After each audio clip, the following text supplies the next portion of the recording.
नाजरीन, संजय गांधी का तैयारा जब हवा में किलाबाजियां खाते हुए गिरा तो सब धुआं धुआं हो गया। नाजरीन, ये तारीख़ी कहानी 23 जून 1980 को हिंदुस्तान की सरजमीन की कहानी है।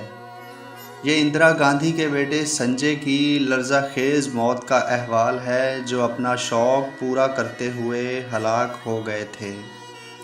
इंडिया के साबिक वज़ीर आज़म राजीव गांधी और उनके भाई संजय गांधी दोनों को ही रफ्तार और मशीनों से बहुत प्यार था।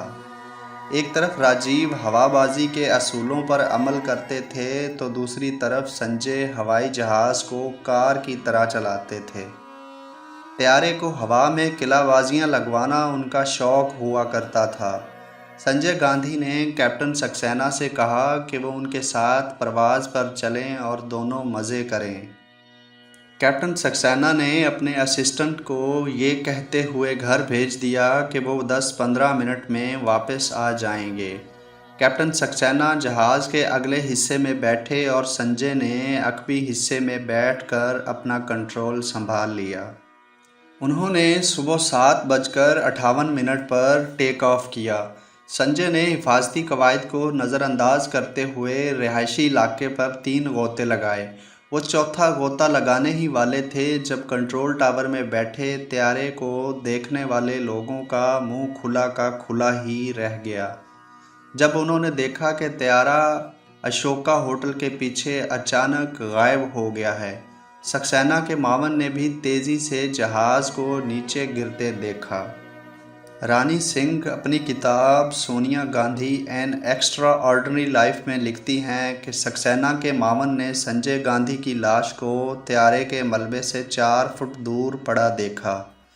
कैप्टन सक्सेना के जिस्म का निचला हिस्सा त्यारे के मलबे में दबा हुआ था, लेकिन सर बाहर निकला हुआ था। उसी वक्त उत्तर प्रदेश के उस वक्त के वज़ीर आला विशुनाथ प्रताप सिंह अकबर रोड पर वाक़या इंदिरा गांधी की रिहाइशगाह पर उनसे मिलने के लिए बैठे थे। अचानक विशुनाथ प्रताप सिंह ने इंदिरा गांधी के असिस्टेंट R.K. धवन को ये कहते हुए सुना कि एक बड़ा हादसा हो गया है। इंदिरा गांधी बिखरे बालों के साथ बाहर आईं और कार में बैठकर धवन के साथ रवाना हो गई। विशुनाथ प्रताप सिंह भी उनके पीछे पहुंच गए। इंदिरा गांधी के पहुंचने से पहले ही फायर ब्रिगेड ने दोनों लाशों को त्यारे के मलबे से निकाल लिया था और उन्हें अस्पताल ले जाने के लिए एम्बुलेंस में रखा जा रहा था। रानी सिंह अपनी किताब में लिखती हैं कि इंदिरा गांधी खुद एम्बुलेंस में बैठकर राम मनोहर लोहिया अस्पताल पहुंच गईं। वहां डॉक्टरों ने दोनों को मुर्दा करार दे दिया। अटल बिहारी वाजपेयी और चंद्रशेखर, जो बाद में वज़ीर आज़म भी बने, सबसे पहले अस्पताल पहुंचने वालों में शामिल थे। इंदिरा गांधी ने अपने आंसू और एहसासात छुपाने के लिए स्याह चश्मा पहन रखा था। पुपुल जैकर अपनी किताब इंदिरा गांधी में लिखती हैं कि उन्हें तना खड़ा देखकर वाजपेयी ने आगे बढ़कर कहा, इंदिरा जी, इस मुश्किल घड़ी में आपको बहुत हौसले से काम लेना पड़ेगा। डॉक्टर संजय गांधी की मस्कशुदा लाश पर काम करते रहे और मां इंदिरा गांधी उसी कमरे में खड़ी रहीं। उधर हादसे की खबर सुनकर संजय गांधी की अहलिया मेनका गांधी भी अस्पताल पहुंच गई। इंदिरा उस कमरे से बाहर आ गई जहां संजय की लाश थी।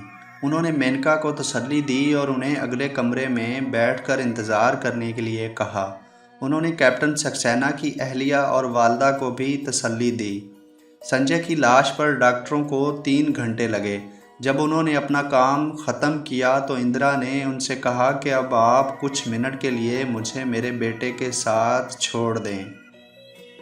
डॉक्टर कुछ हिचकिचाए, लेकिन इंदिरा ने सख्ती से उन्हें वहां से चले जाने को कहा। ठीक 4 मिनट बाद वो कमरे से बाहर आ गईं। वो उस कमरे में गई जहां मेनका बैठी थी। उन्होंने मेनका को बताया कि संजय अब इस दुनिया में नहीं रहे। इससे कबल जब डॉक्टर संजय की लाश पर काम कर रहे थे तो वो एक बार फिर उस जगह चली गईं जहां संजय का त्यारा गिरकर तबाह हुआ था। बाद में ये अफवाह फैल गई थी कि इंदिरा गांधी अपने बेटे संजय की घड़ी और चाबियों का गुच्छा ढूंढने वहां गई थी, लेकिन उन अफवाहों में कोई हकीकत नहीं थी। उन्हें संजय के ज़ाती सामान में कोई दिलचस्पी नहीं थी।